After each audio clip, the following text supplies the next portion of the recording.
Global ITI के YouTube channel में आप सभी का एक बार फिर से स्वागत है। मैं श्रेया श्रीवास्तव और हमारी इलेक्ट्रॉनिक्स मैकेनिक की एमसीक्यू सीरीज चल रही थी सेकेंड ईयर वालों के लिए और ये उसका पार्ट 25 है। इसके पहले के पार्ट आप प्लेलिस्ट में जाकर के चेक कर सकते हैं, वहां पे अवेलेबल है। तो आज की क्लास हम स्टार्ट करते हैं और आज का पहला क्वेश्चन पढ़ते हैं। तो पहला क्वेश्चन हमारा कह रहा है What is the specific gravity of electrolyte in the lead acid battery with full charge? Lead acid battery with full charge। ठीक है, तो इसके बारे में हमने पिछली क्लास में क्वेश्चन सॉल्व किए थे। कह रहा है पूर्ण चार्ज के साथ लोड एसिड बैटरी में इलेक्ट्रोलाइट का विशिष्ट गुरुत्व पूछ रहा है। ठीक है, विशिष्ट गुरुत्व पूछ रहा है और हमने पिछली क्लास में भी देखा था, बट उसमें हमने फुल चार्ज का नहीं देखा था। उसमें क्या देखा था हमने कि बिल्कुल जीरो यानी डिस्चार्ज होगा तो क्या होगा। इसमें क्या पूछा हुआ है एक बार हम फिर से पढ़ लेते हैं कि किसका पूछा है, फुल चार्ज का। ठीक है, पूर्ण चार्ज रहेगा तो क्या।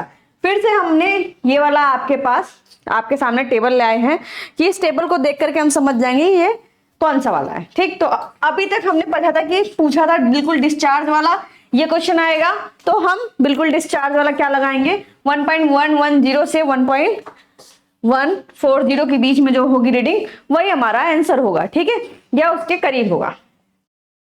अब पूछ रहा है फुल्ली चार्ज है तो हमारा वैल्यू कितना होगा। तो आपके सामने यहाँ लिखा हुआ है फुल्ली चार्ज में हमारी वैल्यू होगी 1.260 से 1.280। अब हमें क्या करना है, ऑप्शन में जाना है और चेक करना है। ये टेबल तो अभी आपके सामने है, ठीक है, ये टेबल अभी आपके सामने है, बट ये टेबल आपको इजिली याद हो जाएगा, एक दो बार देख लोगे क्योंकि रेंज तो आपको क्वेश्चन में मिल जाएगा ऑप्शन में। ठीक, तो इससे समझ में आ जाएगा कितना वैल्यू होगा। ठीक है, जैसे अगर सेकंड की बात करें तो 3/4 अगर चार्ज रहेगा तो उसकी वैल्यू ये दिखाएगी, हाफ चार्ज रहेगा तो उसकी वैल्यू ये दिखाएगी, 1/4 चार्ज रहेगा तो ये दिखाएगी और अबाउट रन डाउन तो ये वैल्यू दिखाएगी। ठीक है, तो इतना आपको समझ में आ गया होगा। तो हमारे इस हिसाब से फुल्ली चार्ज का पूछा तो फुल्ली चार्ज का हो जाएगा हमारा 1.26 से 1.280। तो ऑप्शन नंबर डी हमारा आंसर हो जाएगा 111 का सही जवाब। ठीक है, तो ये वाला बहुत आसानी समझ में आ गया होगा क्योंकि हमने पिछली क्लासेस में भी ये वाली क्वेश्चन कर रखे थे। ठीक है, नेक्स्ट क्वेश्चन हम चलते हैं। पूछ रहा है बैटरी चार्जर सर्किट द्वारा किस प्रकार का ऑपरेशन किया जाता है। हमने पिछली क्लास में पढ़ा था कि ये कौन सा सर्किट है, ये हमारा बैटरी चार्जर सर्किट है। ठीक, LM317 लगा हुआ है, ये बैटरी चार्जर सर्किट है। आया समझ में।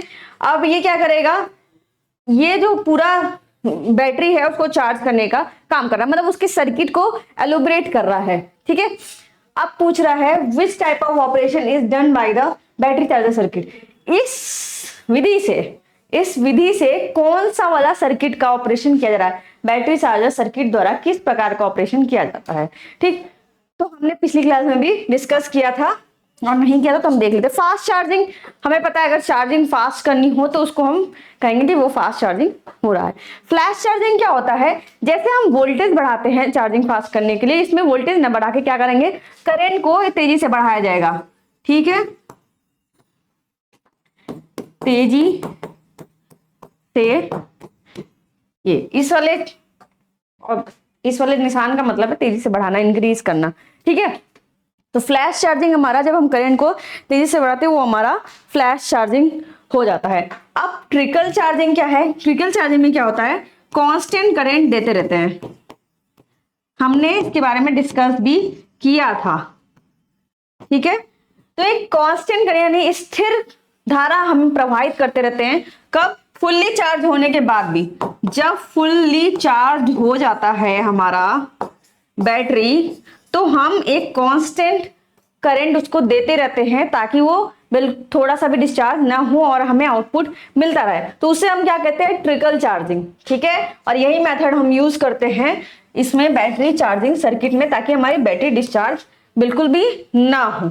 ठीक है, वो ये समझ में आ गया होगा कि ट्रिकल चार्जिंग क्या है क्योंकि हमने पिछली क्लास में भी डिस्कस किया, यहाँ पे भी कोई पढ़ा हमने कि कांस्टेंट करंट हम सप्लाई देते रहते हैं करंट की कि हमारा जो बैटरी है वो डिस्चार्ज ना हो, और इस हिसाब से हमारा कांस्टेंट करंट प्रोवाइड कराने को हम क्या कहते हैं, ट्रिकल चार्जिंग कहते हैं। ठीक है, वाईफाई चार्जिंग क्या है, इसमें क्या होता है, एक ट्रांसमीटर होता है जो ट्रांसमिट करता है, ईएम कॉइल की जरूरत होती है, ईएम इलेक्ट्रोमैग्नेटिक इंडक्शन पे ये वर्क करता है। ठीक, तो हमारा 112 का सवाल का जवाब हो जाएगा ट्रिकल चार्जिंग। इसके बारे में हमने पहले भी पढ़ा था, आज भी पढ़ा।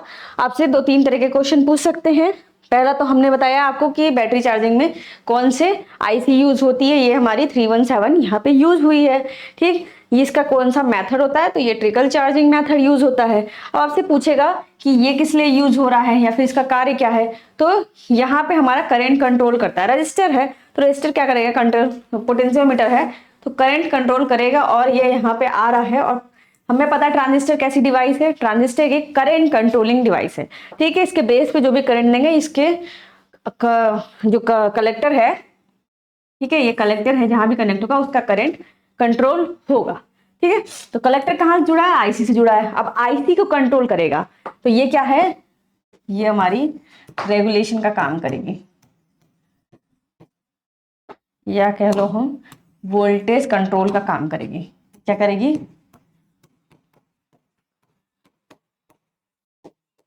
ठीक है। तो आप आउटपुट में हमें कंट्रोल वोल्टेज मिलता है किसकी वजह से, ये जो ये हमारा है ये करंट कंट्रोल कर रहा है, जिसकी वजह से ट्रांजिस्टर अपना करंट कंट्रोल वाला वर्क कर रहा है। उसके बाद ये हमारा कनेक्टेड है 317 आईसी से, और आईसी के आउटपुट हमने देखा कि जो बैटरी पे जा रहा है ये कंट्रोल वोल्टेज जाता है। तो अगर पूछा जाए कि ये क्या काम कर रहा है, तो ये इनडायरेक्टली वोल्टेज कंट्रोल करने का कार्य करता है। ठीक, तो इतना समझ में आ गया होगा। इस क्वेश्चन का आंसर हो जाएगा ऑप्शन नंबर सी, जो कि क्या है, ट्रिकल चार्जिंग है। ठीक है, नेक्स्ट क्वेश्चन पे चलते हैं। नेक्स्ट क्वेश्चन क्या पूछ रहा है, what is the function of present R5 in the circuit. Circuit में प्रीसेट लगा हुआ है 1 किलो ओम का, 1 के ओम का पॉट लगा हुआ है। ठीक है, पोटेंशियोमीटर। अब बोल रहा है इसका कार्य क्या है। अभी हमने बताया कि ये यहाँ पे करंट को कंट्रोल करेगा। करंट हमारी कहाँ कनेक्टेड है, ये R1 के थ्रू होते हुए यहाँ पे हमारा कनेक्टेड है, और इसका कलेक्टर हमारा कनेक्ट है आईसी से। और आईसी कैसा दे रहा है, हमारा करेक्ट चार्जिंग वोल्टेज दे रहा है। किसको दे रहा है, हमारा बैटरी को। ठीक है, जो भी हमारा चार्जिंग वोल्टेज है उसको कंट्रोल कर रहा है। ठीक है, या फिर उसको सही कर रहा है। तो इस हिसाब से हमारा ऑप्शन पढ़ते हैं, प्रिवेंट पावर डिस्ट्रीब्यूशन नहीं, provide correct charging current for the battery नहीं, provide correct charging voltage for the battery. Battery के लिए सही चार्ज वोल्टेज प्रदान करता है। क्या करता है, सही चार्ज वोल्टेज कैसे प्रदान करता है, क्योंकि यहाँ से जो प्रोसेस हो रहा है वो पूरा होते हुए हमारा जो चार्जिंग वोल्टेज है वो कंट्रोल हो रही है, यानी वो सही हो रही है। तो करेक्ट चार्जिंग वोल्टेज हमारा प्रदान करा, जिस हिसाब से हमारा 113 का ऑप्शन नंबर सी बिल्कुल सही जवाब हो जाएगा। ठीक है, अब हम चलते हैं नेक्स्ट क्वेश्चन पे।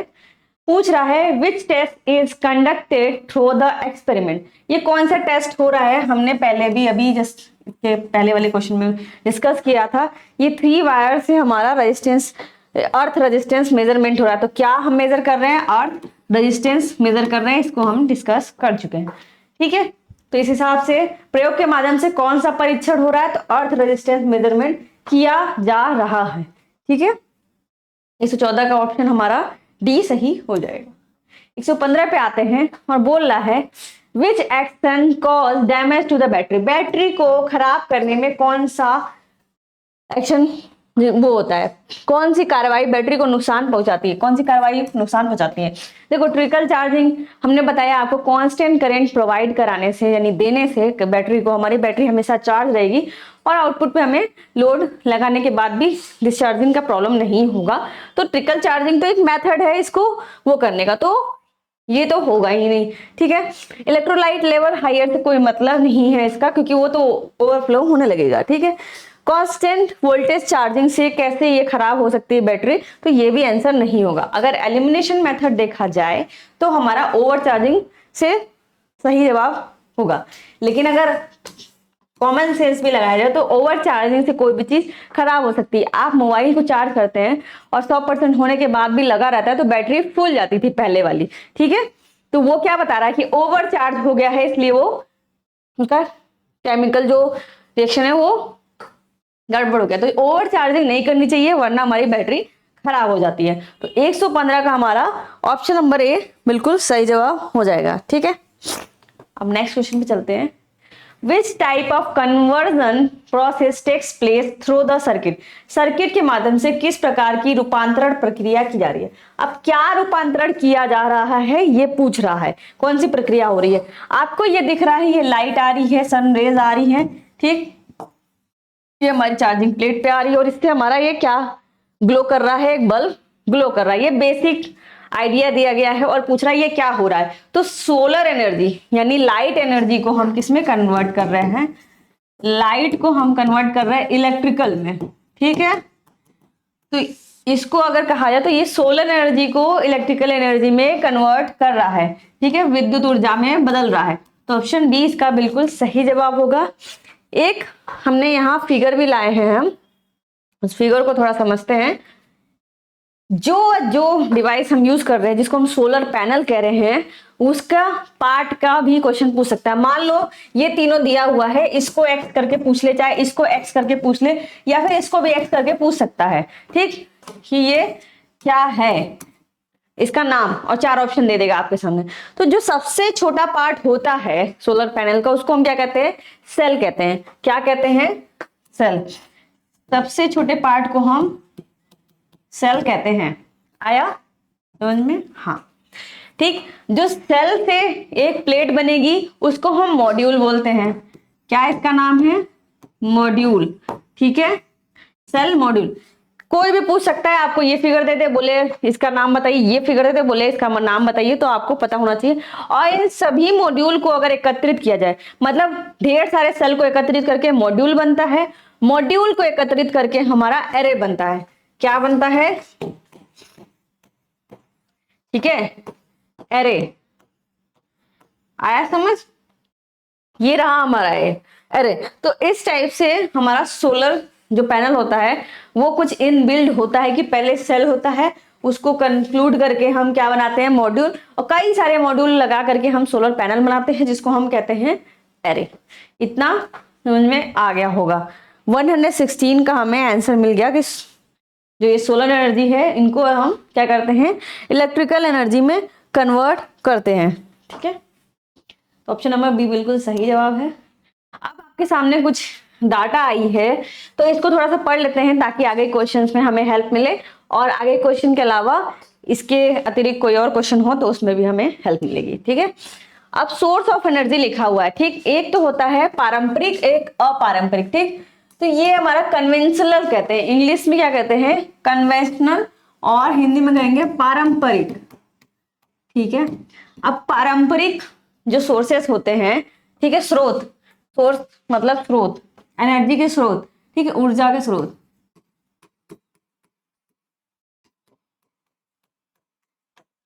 अब देखिए कहां से आपको एनर्जी मिल रही है, कैसे कैसे एनर्जी मिल रही है, हम देखते हैं कमर्शियल और नॉन कमर्शियल। कमर्शियल यानी कि जो खत्म हो सकते हैं, जिनको हम यूज कर रहे हैं तो वो रीयूजेबल नहीं होते हैं, वो खत्म होते हैं। तो कैसे है, कौन कौन से हमारे हैं, कोल लिखा है, पेट्रोलियम लिखा है, इलेक्ट्रिसिटी लिखा हुआ है, ठीक है। कोल, कोयला, पेट्रोल और इलेक्ट्रिसिटी की अगर बात करें तो ये कमर्शियल हैं जो कि खत्म हो सकते हैं, ठीक है। नॉन कमर्शियल की बात करें तो फायर का जो वुड है, स्ट्रॉ है और ड्राई डंग है, ठीक है, जो गोबर होता है उसकी बात कर रहा है, और जो बांस के वो होते हैं फायर वुड, मतलब हमारी लकड़ी की बात हो रही है, ठीक। नॉन कन्वेंशनल की अगर बात करें हम तो बायो एनर्जी, ठीक है, जो हमारी एनर्जी मिल रही है एनवायरमेंट से, ठीक है। सोलर एनर्जी ये भी हमारी एनवायरमेंट से मिल रही है। Wind energy, tidal energy, energy from the urban waste, ठीक। तो ये जो चीजें एनर्जी है ये हमारी बिल्कुल खत्म नहीं होंगी। क्या सूरज खत्म होगा, नहीं खत्म होगा। क्या हवा खत्म हो सकती है, नहीं खत्म हो सकती है। तो ऐसी एनर्जी हमें कहाँ से मिल रही है, इन सब जगहों से मिल रही है, तो ये ना खत्म होने वाली है, इसलिए इनको कहा है नॉन कन्वेंशनल सोर्सेस, और इसको कहा गया है कन्वेंशनल सोर्सेस। इतना समझ में आ गया होगा। आप डिफरेंस भी जान लीजिए क्योंकि क्वेश्चन कहीं से भी पुटअप हो सकता है, तो अपने आप को तैयार रखना है, ठीक है। कन्वेंशनल कह रहा है वो एनर्जी जो कहां से आती है, थर्मल, सॉरी, कोल से आती है, पेट्रोलियम से आती है, नेचुरल गैसेस से आती है, ठीक है। Hydro power from high velocity of running water, hydro power से तो आती है, पानी से तो आती है, लेकिन डायरेक्ट नहीं आती है, उन्हें कन्वर्ट करना पड़ता है हमें, जो रनिंग वाटर है उनसे, ठीक है। Are tapped and used abundantly at present. English इतनी हाई लेवल की नहीं है तो इसको उतना परेशान नहीं होना, चीजें समझना है कि कन्वेंशनल एनर्जी क्या होती है, जो हमारी खत्म हो सकती है, जिसको हम रीयूज करके बना रहे हैं और जो हमारे एनवायरमेंट में हमें मिलती है, लेकिन इसको बनने में करोड़ों साल लग जाते हैं, ठीक है। सेकेंड नॉन कन्वेंशनल देख लेते हैं। कह रहा है ऐसा सोर्स ऑफ एनर्जी है जैसे कि सूरज की रोशनी, ठीक। टाइडल एनर्जी, टाइडल मतलब ज्वार भाटा, आपने सुना होगा, ज्वार भाटा सुना होगा, ज्वार भाटा। तो ज्वार जब समुद्र की लहरें बहुत ऊंचाई तक जाती है उसको ज्वार कहते हैं, और जो बहुत पीछे हट जाती है तो उनको भाटा कहते हैं। तो ज्वार एनर्जी। जियोथर्मल एनर्जी किसको कहते हैं? जियोथर्मल मतलब जमीन के अंदर की जो गर्मी है, वो मतलब पृथ्वी की गर्मी से एनर्जी जो हम प्राप्त करके बना रहे हैं उसको जियोथर्मल एनर्जी। विंड एनर्जी हमने बताया आपको, विंड एनर्जी का मतलब हवा से हम जो प्राप्त करते हैं वो हमारी विंड एनर्जी होगी। Are not use frequently and in large scale commercially, ठीक। इसको जब तक हम इसको बांधेंगे नहीं तो हम ऐसे नहीं यूज करते। हवा तो हर जगह है, बट हम क्या उससे एनर्जी प्रोवाइड कर पा रहे हैं? नहीं। जब हम इसको कलेक्ट करके एकदम अच्छे से यूज करेंगे तब हमारी होगी। तो ये हो गया non conventional energy. Second number लिखा है their uses are participate for a long time, ठीक है। इसको लंबे समय तक के लिए यूज कर सकते हैं। और ये जो है नॉन कन्वेंशनल, इसको मोर देन मतलब ये तो लंबे समय तक के लिए यूज हो रहा है, यानी एक बार बन गया तो जब तक खत्म नहीं होता तब तक हम इसको रीयूज कर सकते हैं। बट जो ये नॉन कन्वेंशनल है, ये इसके कंपैरिजन किया जाए अगर, तो कंपैरिजन के मामले में ये बहुत ज्यादा यूज हो सकती है, बहुत ज्यादा टाइम तक, और ये खत्म भी नहीं हो रही है। Except hydel power the source of thermal power other conventional energy are non renewable in nature, ठीक। इसमें कह रहा है जो इतने सारे ऑप्शन हैं, इतने सारे ऑप्शन है, इसमें हमारा हाइड्रो पावर को छोड़ के दोबारा और भी कोई एनर्जी, जैसे कोल की एनर्जी की बात करें तो हमारा कोयला एक बार यूज हो रहा है तो उसको रीयूज नहीं कर पा रहे, वो जल जा रहा है, तो ठीक है। तो उस तरह से बोला कि वाटर वाला छोड़ करके बाकी रिन्यूएबल नहीं कर सकते, फिर से यूज नहीं किया जा सकता है। इसकी बात करेंगे तो इसको हम बार बार यूज कर सकते हैं, ठीक है। एग्जॉस्शन के बाद भी कितना भी हम यूज कर ले इसको फिर से यूज कर सकते हैं। जैसे कि हमारी सनलाइट है तो कितना भी यूज कर लो, क्या वो खत्म हो रहा है? नहीं खत्म हो रहा, तो हम उसको कई बार यूज कर रहे हैं, ठीक है। Except hydel power the generation other conventional energy produce air pollution. अब ये पॉइंट थोड़ा नोट करने वाली चीज है, और अगर दिख ना रहा हो तो जूम कर लीजिएगा, ठीक है। कह रहा है हाइडल पावर को छोड़ करके, यानी जो हमारा पानी से बनने वाली पावर है उसको, उस जनरेशन को छोड़ करके जितनी भी कन्वेंशनल एनर्जी, जितनी भी पारंपरिक एनर्जी है, वो क्या करती हैं? वो एयर पॉल्यूशन क्रिएट करती हैं। क्या क्रिएट करती हैं? एयर पॉल्यूशन, ठीक है। तो अगर पूछेगा आपसे कि ऐसी कौन सी एनर्जी है जो एयर पॉल्यूशन करती है, तो कन्वेंशनल एनर्जी है, ठीक है।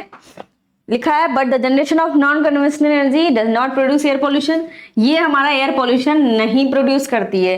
तो ये सही ऑब्वियस सी बात है कि अगर सूरज की रोशनी यूज कर रहे हैं, पानी यूज कर रहे हैं, हवा यूज कर रहे हैं, ज्वार भाटा यूज कर रहे हैं, तो क्या ये एयर पॉल्यूशन जनरेट करेगा? नहीं। लेकिन बाकी जो कन्वेंशनल एनर्जी है हमारी कोल वगैरह, इनको जलाने पर हमारा यूज रीयूज भी नहीं कर सकते उनको, और ये एयर पॉल्यूशन दे रही है, ठीक है। Except hydel power the other conventional energy costly, ये कॉस्टली भी पड़ता है, ठीक है, बहुत महंगा पड़ता है इसकी सारी प्रोसेसिंग में। But comparatively the non conventional energy much cheaper, हाँ ये जब ज्यादा अमाउंट में अवेलेबल है और इसको चाहे जैसे मन वैसे यूज कर सकते हैं, तो ये हमारा चीपर तो होगा ही, ठीक है। तो ये आपके सामने कुछ डिफरेंसेस हैं जिनको आपको पता होना चाहिए, ठीक है। वो भी समझ में आ गया होगा, और इसका आंसर हमने दे दिया था, ठीक है। अब आपके सामने फिगर भी देख लीजिए कि किस किस टाइप के हम एनर्जी पावर यूज करते हैं। विंड पावर लिखा है, आप पवन चक्की आपने देखी होगी, तो ये कैसे विंड को मतलब ऐसा अरेंजमेंट बनाया गया है कि हवा के माध्यम से हम इस पंखे घुमा करके हम एनर्जी प्रोड्यूस करवा रहे हैं, उसका यूज कर रहे हैं। जियोथर्मल हमने आपको बताया कि भूगर्भ से अगर हमें एनर्जी लेनी है तो उसको जियोथर्मल एनर्जी बोलते हैं। हाइड्रो इलेक्ट्रिक या माइक्रो हाइड्रो यानी पानी के माध्यम से हम एनर्जी बना रहे हैं, ठीक है। नेक्स्ट है टाइडल एनर्जी, ठीक है। कौन सी वाली एनर्जी? टाइडल एनर्जी है, मतलब ज्वार भाटा। तो ज्वार जब भी आएगा उस हिसाब से हम उसको कन्वर्ट करके उसको प्रोड्यूस कर रहे हैं जिस फॉर्म में हमें चाहिए। बायोमास यानी जो जैविक पदार्थ होते हैं उनका उपयोग करके भी हम एनर्जी प्रोड्यूस कर सकते हैं। सोलर पावर अभी हमने पढ़ा कि सूर्य की किरणें जो आती हैं पृथ्वी पर उनका हम उपयोग करके एनर्जी प्रोड्यूस कर सकते हैं। तो इस हिसाब से हमें पता चला कि कितने टाइप के हमारे एनर्जी सोर्सेस हैं और ये कैसे कैसे हम यूज कर सकते हैं। ठीक है, तो नेक्स्ट क्वेश्चन पे चलते हैं क्योंकि ये क्वेश्चन हमारा सॉल्व हो चुका है और ये हमने आपको बता दिया कि अगर आपको इस वाले को दिखा के पूछे ये क्या है तो ये सेल है, इसको दिखा के पूछे ये क्या है तो ये हमारा मॉड्यूल है, और इसको दिखा के पूछे तो ये हमारा क्या है, एरे है। तो ये आपको दिमाग में रखना है। नेक्स्ट क्वेश्चन पे चलते हैं। Which material convert the light energy into electricity? कौन सी सामग्री प्रकाश ऊर्जा को बिजली में परिवर्तित करती है? अभी हमने देखा कि प्रकाश ऊर्जा को सोलर जो पैनल है वो सोलर सेल है, सोलर सेल लिखा है, आपने कहा सोलर पैनल। तो ये देखो यहाँ पे हमने बताया अभी आपको कि इसका एक पार्ट अगर एकदम बेसिक देखे तो वो सेल होता है, उसको क्या कहते हैं, सेल कहते हैं। ठीक है, तो उसी हिसाब से हमारा सोलर सेल हम ये कहेंगे। ठीक है, कन्वर्ट हमारा एसी टू डीसी करता है। फोटोडायोड हमने आपको बताया था लाइट फॉर्म में सिग्नल को ये आइसोलेट करने का कार्य कर रहा है। एक तरफ से सिग्नल आ रही है से लाइट के रूप में, दूसरी तरफ ये प्रोड्यूस कर रहा है। ठीक, तो फोटोडायोड नहीं हो सकता। एलईडी का काम आपको पता है कि ये इलेक्ट्रिकल एनर्जी को हमारा लाइट एनर्जी में कन्वर्ट कर रहा है। ठीक, कन्वर्टर भी नहीं होगा। तो 117 का आंसर हो जाएगा हमारा ऑप्शन नंबर सी, जो कि क्या है, सोलर सेल है। ठीक, होप ये समझ में आ गया होगा। नेक्स्ट क्वेश्चन में चलते हैं। Which type of energy generation produce air pollution? किस प्रकार के ऊर्जा उत्पादन से वायु प्रदूषण पैदा होता है? ठीक है, अभी हमने आपको एक टेबल, कंपैरिजन टेबल दिखाया था, उसमें आपको क्या बताया था कि कौन से वाली एनर्जी का उपयोग करने में हमारा एयर पॉल्यूशन हो रहा है, किस प्रकार की ऊर्जा उत्पादन से वायु प्रदूषण हो रहा है। तो वो कन्वेंशनल एनर्जी था जिसको हम पारंपरिक ऊर्जा बोल रहे थे। तो हम ऑप्शन देखते हैं। हाइडल पावर नहीं, इसमें लिखा था एक्सेप्ट हाइडल पावर। ठीक है, विंड एनर्जी से कैसे हमारी एयर पॉल्यूशन हो सकती है, और नॉन गैर पारंपरिक ऊर्जा से हमारी नहीं हो रही थी, हमने ये अभी देखा। और यहाँ पे हमने पढ़ा था प्रोड्यूस एयर पॉल्यूशन। ठीक है, तो हमने क्वेश्चन पे आते हैं और हम बता रहे हैं इसमें कि पारंपरिक ऊर्जा से हमारा, कन्वेंशनल एनर्जी से हमारा क्या होता है, ऊर्जा उत्पादन करेंगे तो वायु प्रदूषण हमारा जनरेट होगा। ठीक, तो ऑप्शन नंबर सी 118 का बिल्कुल सही जवाब हो जाएगा। ठीक है, नेक्स्ट क्वेश्चन पे चलते हैं। नेक्स्ट क्वेश्चन देखते हैं। What is the full form of the abbreviation TFSC? संक्षिप्त नाम टीएफएससी का पूर्ण रूप पूछ रहा है आपसे, क्या होता है? तो इसका फुल फॉर्म होता है थिन फिल्म सोलर सेल, और एक आपसे और पूछ लेगा thin film photovoltaic cell. Thin film इसी को बोलते हैं थिन फिल्म फोटोवोल्टाइक सेल। ठीक है, thin film photo volatile cell. ठीक है, तो आपसे कोई से भी पूछ सकता है कि इसका क्या फुल फॉर्म है और इसका क्या फुल फॉर्म है। तो इसका फुल फॉर्म क्या है, थिन फिल्म सोलर सेल। इस हिसाब से टीएफएससी अगर पूछ लेगा तो टीएफएससी का थिन फिल्म सोलर सेल हो जाएगा, और टीएफएफपी पूछ लेगा अगर, टीएफएफपी अगर पूछ लेगा आपसे, ठीक है, तो ये हो जाएगा हमारा थिन फिल्म फोटोवोल्टाइक सेल। अब इसको फोटोवोल्टाइक क्यों बोलते हैं? ये जो फोटो मतलब फोटॉन्स, यानी लाइट की एनर्जी कैसे आती है, फोटॉन्स के रूप में आती है। ठीक है, एक पैकेट के रूप में आती है हमारी, तो इसको फोटोन कह लो या कह लो लाइट। लाइट को किस में कन्वर्ट कर रहा है, वोल्टेज में, यानी इलेक्ट्रिसिटी में। ठीक है, तो इसलिए इसका नाम है फोटोवोल्टाइक सेल। ठीक है, अगर एसपीवी लिखा हुआ है कहीं पे, अगर आपको दिख जा रहा है एसपीवी, तो इसको कहेंगे सोलर फोटो वोल्टाइक सेल। ठीक है, तो इस फुल फॉर्म को भी आप अपने दिमाग में रखिए, इसको क्या कहते हैं, वो भी ये समझ में आ गया होगा। नेक्स्ट क्वेश्चन पे हम चलते हैं। तो नेक्स्ट क्वेश्चन है हमारा, which PV cell are the most, इसका आंसर हमने देख लिया था, ए ऑप्शन सही है, थिन फिल्म सोलर सेल। ठीक है, which PV cell are the most common in use for solar electric system, सौर विद्युतिक प्रणाली के लिए कौन सी पीवी सेल सबसे आम है? कौन सी पीवी सेल?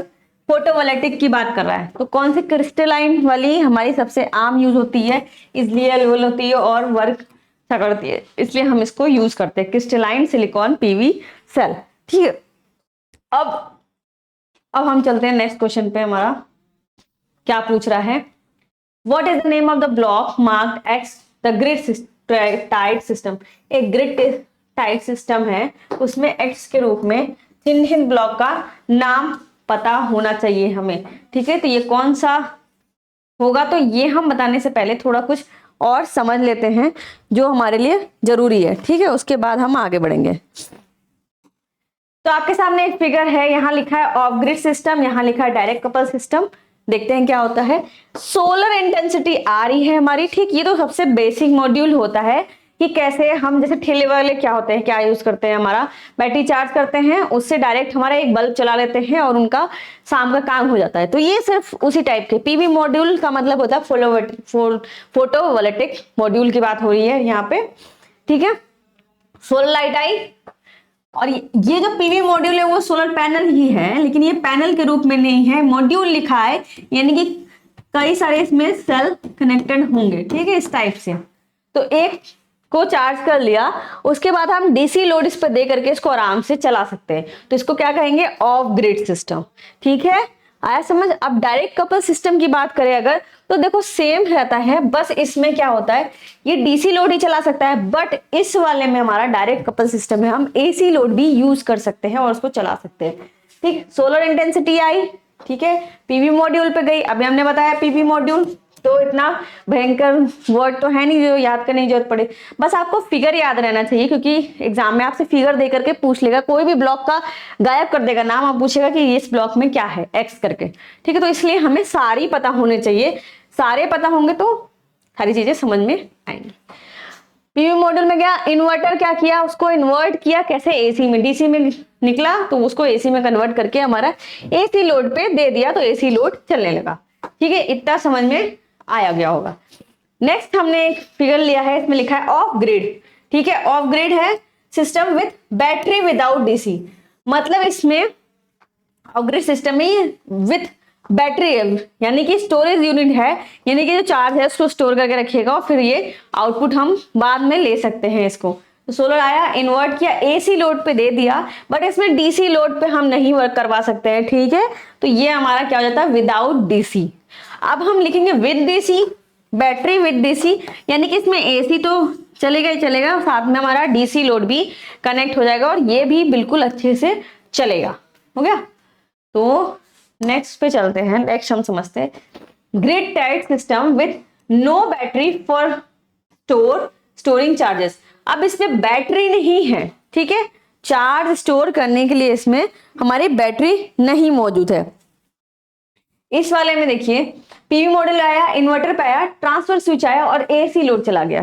ठीक है, यहाँ पे हमारा एक एक्स्ट्रा बच गया, वो बच गई नहीं गया, मतलब एक्स्ट्रा लगा है हमारा, क्या कह रहा है ये, यूटिलिटी सप्लाई दे रहा है। आया समझ। तो इसमें और इसमें अगर डिफरेंस की बात करें हम, तो देखिए कहीं पे भी इसमें देखो पीवी मॉड्यूल है, इसमें भी पीवी मॉड्यूल है, बट इसमें हमारा डीसी लोड लाइन है, उसमें एसी लोड लाइन है। इसकी बात करें तो स्टोरेज के लिए हमारी स्टोरेज यूनिट यूज की गई है और उसमें स्टोरेज यूनिट के लिए हमारी स्टोर यूनिट नहीं यूज की गई है। ठीक है,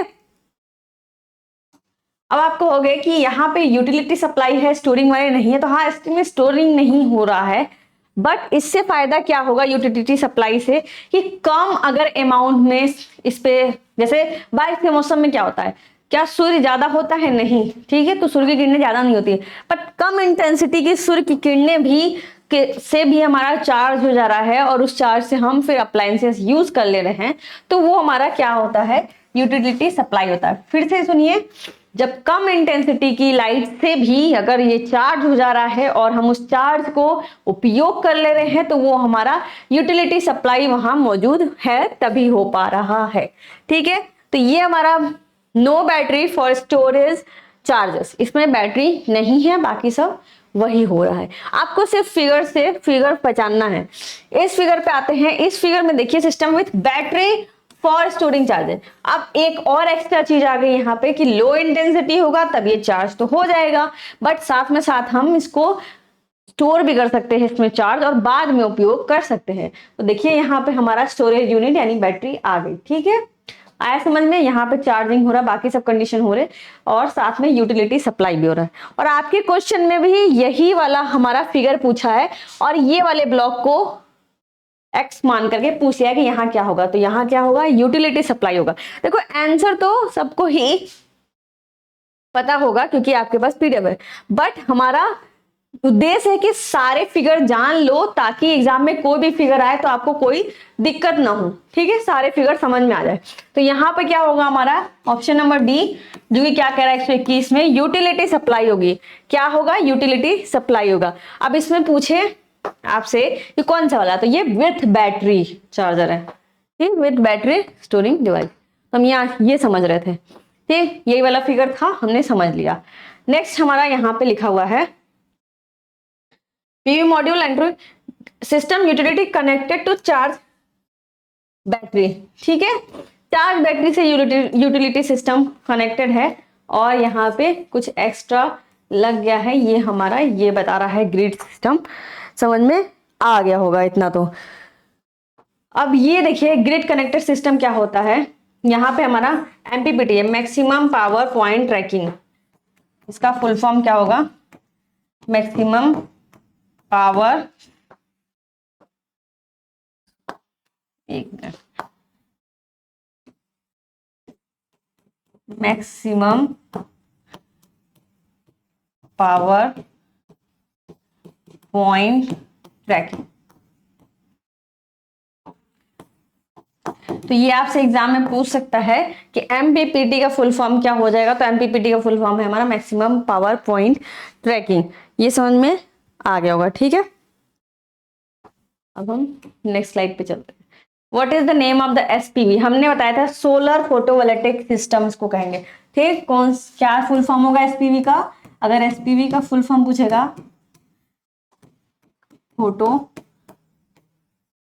टेक सेल। ठीक है, सोलर फोटोवोल्टेइक सेल, ये हमारा SPV का फुल फॉर्म है। SPV प्रणाली का नाम क्या? अब इस वाले प्रणाली का नाम क्या है ये पूछ रहा है, तो हम आइए सबके ही नाम देख लेते हैं अगर फिगर हमारे पास आ गया तो। ये वाला फिगर तो हमने अभी समझा, ये ग्रिड कनेक्टेड सिस्टम है। क्या आपने यहाँ देखा? ये क्या है? ग्रिड कनेक्टेड सिस्टम है। ठीक है, तो ये वाला जो फिगर है वो हमारा कौन सा है? Grid connected system. 122 का हमारा डी ऑप्शन सही हो जाएगा। वो भी समझ में आ गया होगा। और हम चलते हैं बाकी के, इसमें जो ग्रिड कनेक्टेड सिस्टम यानी कि SPV के कितने टाइप हैं उन सब के हम समझते हैं यहाँ पे। ठीक, देखिए यहाँ पे 2-3 टाइप होंगे। ये हमारा ग्रिड कनेक्टेड सिस्टम, जिसमें हमने बताया आपको मैक्सिमम पावर पॉइंट ट्रैकिंग इसका फुल फॉर्म होगा। ठीक है, ये स्टैंड अलोन सिस्टम है। ये स्टैंड अलोन सिस्टम है। आपसे पूछ सकता है कि इसको पॉइंट आउट करके पूछ ले कि ये यहाँ पे क्या होगा, कौन सा डिवाइस लगी हुई है, कौन सा कंपोनेंट लगा हुआ है। ठीक है, इस तरह से। और ये रहा हमारा हाइब्रिड सिस्टम। तो इन फिगर्स को आपको एक बार देखना है ताकि ये अच्छे से याद हो जाए आपको। चाहो तो आप इनको बना के देख सकते हैं, क्योंकि ये हमारे ब्लॉक डायग्राम टाइप के हैं, तो ब्लॉक डायग्राम वाले आपको फिगर बना के याद कर लेने होंगे। ठीक है, तो इसका आंसर हो जाएगा ग्रिड कनेक्टेड सिस्टम, क्योंकि ये जो हमारा बना हुआ है ये ग्रिड कनेक्टेड सिस्टम का फिगर है। नेक्स्ट क्वेश्चन है, which formula is used to find the size of PV module in watt peak? ठीक है, इसमें वॉट पीक में PV मॉड्यूल के आकार को खोजने के लिए किस सूत्र का उपयोग किया जाता है? तो अगर हम साइज की बात करें, उसकी साइज को हम कैसे डिफाइन कर सकते हैं? तो डेली एनर्जी कंजप्शन यानी कि डेली एनर्जी कितना वो लेता है। ठीक है, अपॉन यानी कि बटे में इंसुलेशन और इफिशिएंसी, उसकी इफिशिएंसी कैसी और इंसुलेशन। ये हमारा फॉर्मूला है वॉट पीक में, किसमें? वॉट पीक में, WP में। ठीक है, PV मॉड्यूल के वॉट पीक में हमारे क्या मिल रहा है? साइज के लिए। किसके लिए? साइज के लिए हमारा ये फॉर्मूला आपके सामने दे दिया गया है, वो अब ये समझ में आ गया होगा, ठीक है। और ये कैसे होता है हमारा, ये होता है हमारा 1000 वॉट पर मीटर स्क्वायर, ठीक है। अगर पूछा जाए कि जो साइज है वो किस हिसाब से होती है, तो 1000 वॉट पर metre square at room temperature 25 degree centigrade. तो ये भी एक इंपॉर्टेंट डाटा है, ये भी आप नोट कर सकते हैं, ये भी क्वेश्चन में आपके पूछा जा सकता है, ठीक है। वो इतना सही हो गया वो। नेक्स्ट क्वेश्चन पे चलते हैं। इस डिवाइस का नाम बताना है। तो ये हमारी चार्ज कंट्रोलर डिवाइस है, ठीक है। ये हमारा पैनल है, इसको हम सोलर पैनल कहेंगे, ठीक है। ये हमारा चार्ज कंट्रोल डिवाइस है, ये हमारा लोड है, ठीक है। ये हमारी बैटरी है। तो इस फिगर को अगर देख के आपसे पूछा जाए कि ये क्या है, तो ये हमारी बैटरी है, ये हमारा क्या है, ये हमारा लोड है, ये हमारा सोलर पैनल है, और ये हमारा चार्ज कंट्रोलर है। तो ये क्या कार्य कर रहा है, चार्ज कंट्रोलिंग का कार्य कर रहा है। तो इसके नाम से आपको पता चल रहा होगा कि इसका काम है चार्ज कंट्रोलिंग का, ठीक है। नेक्स्ट क्वेश्चन पे चलते हैं। What is the full form of MPPT. हमने आपको अभी बताया कि एमपीपीटी का फुल फॉर्म क्या है, मैक्सिमम पावर पॉइंट ट्रैकिंग। क्या है इसका full form, maximum power point tracking, ठीक है। तो आज की क्लास यही खत्म करते हैं, मिलते हैं नेक्स्ट क्लास में। क्लास अच्छी लगी तो शेयर करिएगा। Thank you.